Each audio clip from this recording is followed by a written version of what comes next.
Build India as a thriving economy, a beacon of democracy, and a symbol of hope to the world. What you are achieving here is truly extraordinary. From your childhood selling tea to your election as India's Prime Minister, you've proven that transformational change is possible.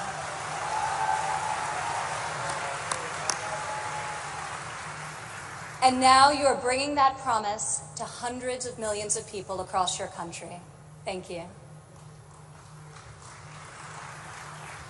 To the people of India, I want to congratulate you as you celebrate the 70th anniversary of your independence.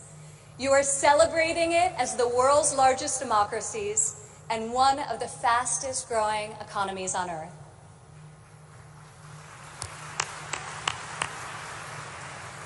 Through your own enterprise, entrepreneurship, and hard work, the people of India have lifted more than 130 million citizens out of poverty. A remarkable improvement, and one I know will only continue to grow under the leadership of Prime Minister Modi. All of you are helping India's middle class reach its goal of nearly 500 million people by 2030. You have opened new universities across the country. Your doctors and scientists are discovering medical cures and life-saving technologies. Your engineers and your architects have built modern wonders that grace your skies.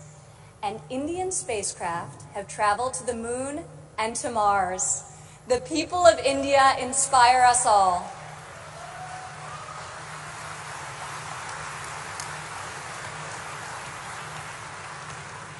This is the first time India has hosted the Global Entrepreneurship Summit. It is a symbol of the strength and friendship between our two people and the growing economic and security partnership between our two nations. As President Trump said earlier this year, India has a true friend in the White House.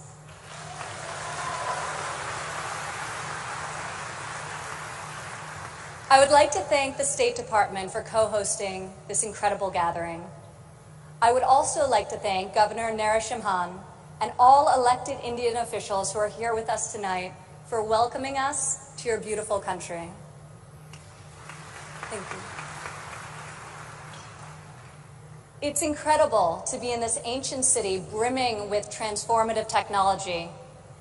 Now, your tech centers may even outshine your world-famous biryani. Maybe. CEOs like Microsoft's Satya Nadella went to school right here in Hyderabad.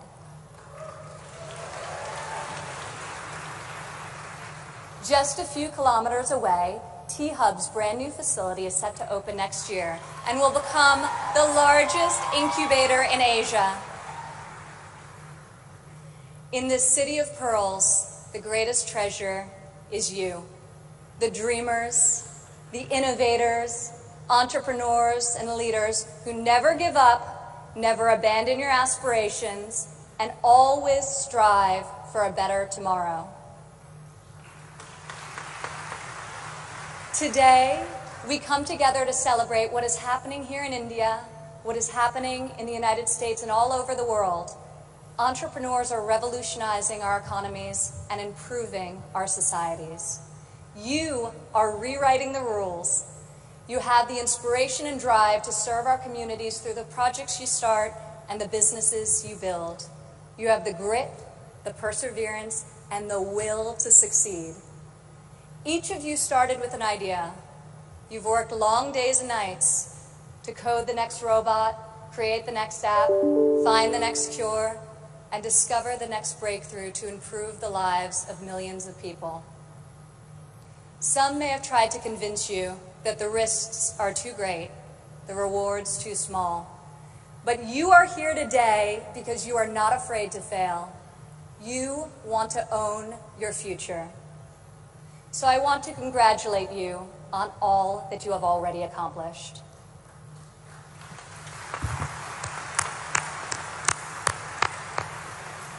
And I especially want to congratulate the women entrepreneurs here with us today.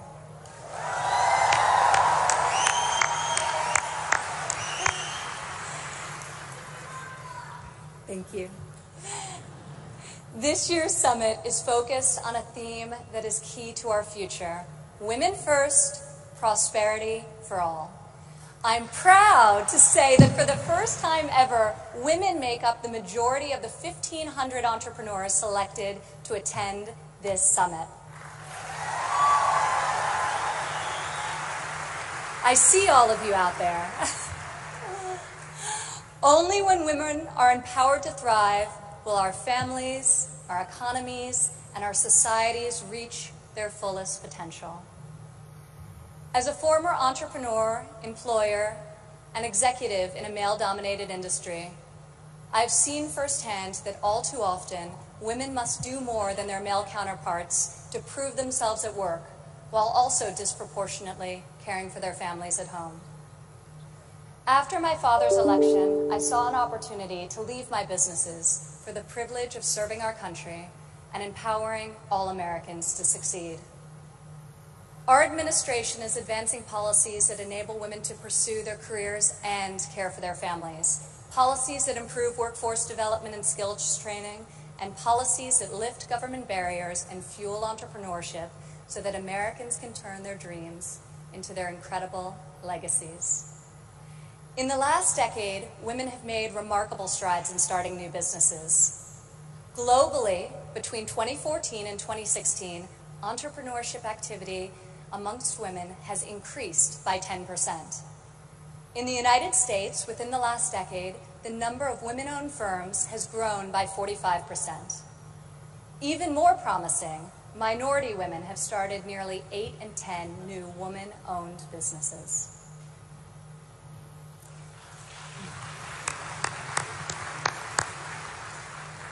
Today, more than 11 million women in the United States own businesses. They employ nearly 9 million workers and generate over $1 trillion in revenue.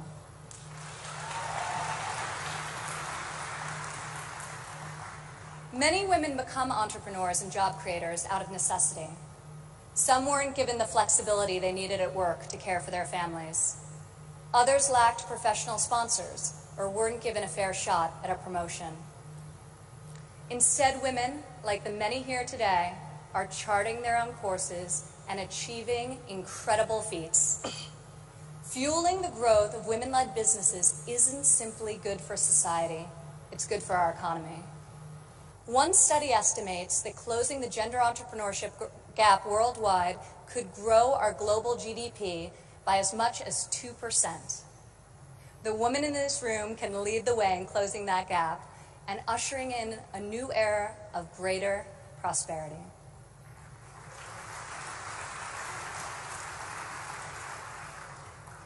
Yet despite the soaring rate of female entrepreneurs, women still face steep obstacles to starting, owning, and growing their businesses. We must ensure women entrepreneurs have access to capital, access to networks and mentors, and access to equitable laws. In developing countries, 70% of women-owned small and medium-sized businesses are denied access to capital. The result has been a nearly $300 billion annual credit deficit for women entrepreneurs in the developing world. In the United States, a Harvard Business Review report found that investors ask men questions about their potential for gains, whereas they ask women questions about their potential for loss. This could in part explain why women entrepreneurs received less than 3% of venture capital funding in 2016. We are working hard to reverse this trend. The U.S. Small Business Administration, for example, increased lending to women by over $500 million this year alone.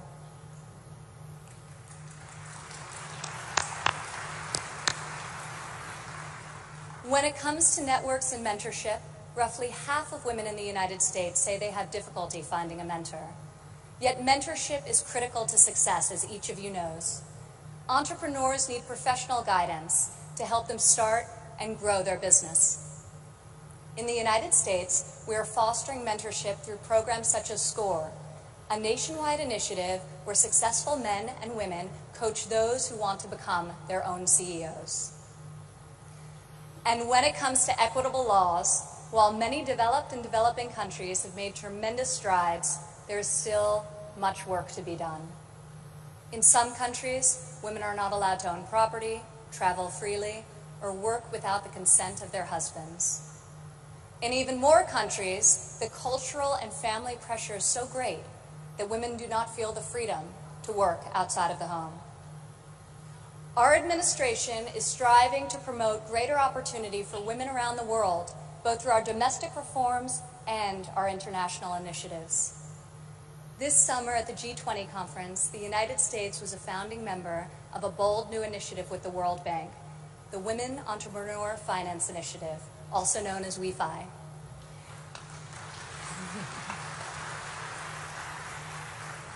This facility provides access to capital, networks, and mentorship for women in developing countries. WEFI is the first facility to support women entrepreneurs at this scale, and we anticipate it will be able to leverage in excess of $1 billion in public and private financing. This facility also seeks to address the legal and regulatory barriers that limit opportunities for women entrepreneurs.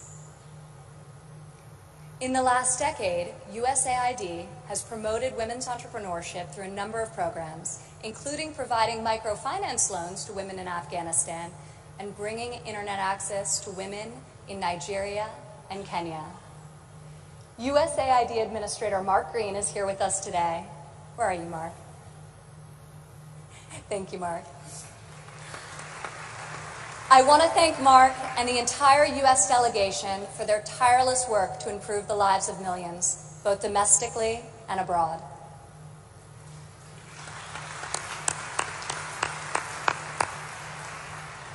Further, as each and every one of you can attest, this summit is yet another powerful example of a U.S. initiative that connects entrepreneurs around the world with investors who believe in your mission and will champion your success. I want to thank the U.S. business leaders who have traveled all the way to Hyderabad for this inspiring event. I also want to congratulate the more than 350 American entrepreneurs who were selected to be with us here today to represent America's brightest talent.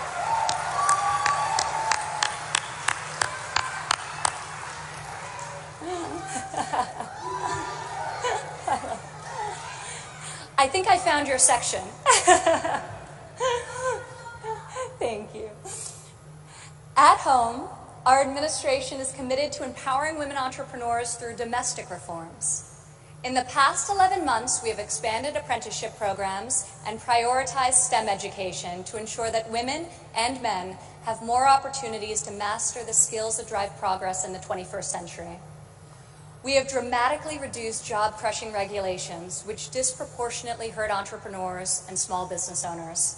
And we are laser-focused on passing long-overdue tax cuts. This will provide much-needed relief to working families and to businesses of all sizes.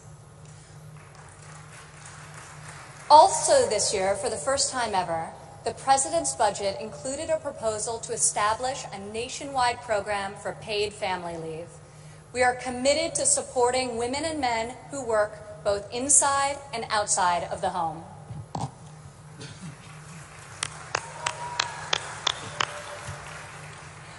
When women work, it creates a unique multiplier effect.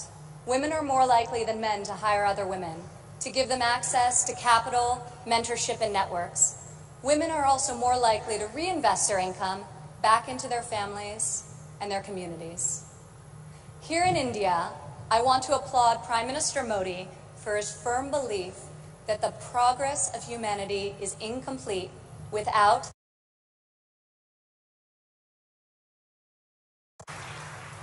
Just consider, if India closes the labor force gender gap by half, your economy could grow by over $150 billion in the next 3 years.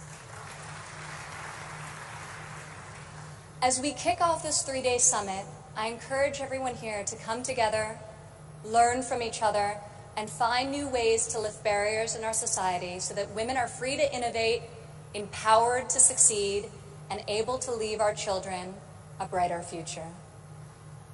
As we strive for change, we must never forget that the best hope for our future is far greater than any single government policy.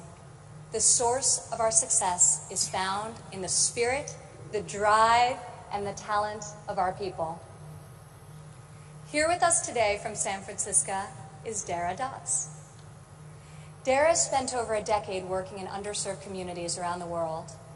She witnessed firsthand that many times people need very simple items: a bucket for carrying water, a splint to treat an injury, a part to fix a generator. Dara co-founded Field Ready to provide life-saving supplies through 3D printing. Today, Dara's company responds to disasters all over the world and delivers humanitarian aid with cutting-edge technology. Through her innovative solutions, Dara is saving lives and bringing hope to thousands of communities. Thank you, Dara. Please stand up, Dara.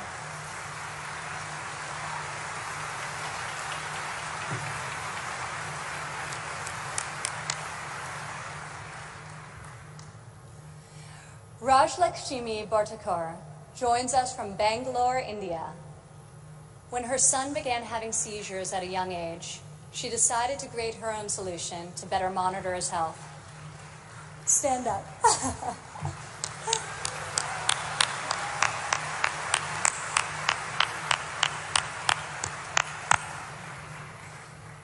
She invented a smart glove that predicts, manages, and detects different diseases and disorders using artificial intelligence. Now her company, Terra Blue, aims to make specialty healthcare accessible in even the most remote places in India. Rajlakshmi, your courage and determination is truly remarkable. Congratulations. Thank you.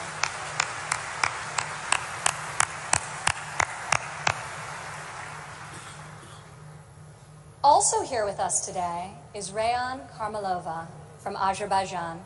Rayan, please stand up.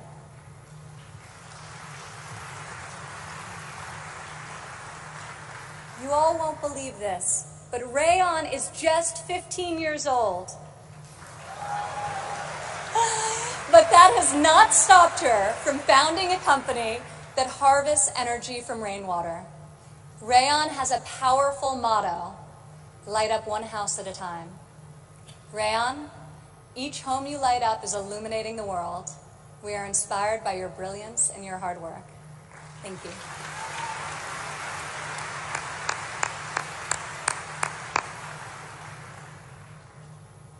These women represent the vision, the ambition, the grit of every entrepreneur here today. You are saving lives, creating jobs, and bringing hope to our communities. You are transforming our societies one business and one customer at a time. You prove to the world that we have the power to rise above the challenges of our day and to pioneer new pathways forward and to leave our mark on this moment in history. Just think about how much better the world would be if all of us, men and women, are empowered to dream big, aim high, and work together towards a more just and prosperous future. A future where mothers and fathers can work hard to build a better life for their families, where boys and girls can go to school, discover their talents, and pursue their ambitions, and where people of all nations can live and work together in dignity and in peace. This is the future we can, will, and must build together. And this is the promise of the visionaries gathered in this room today. Thank you.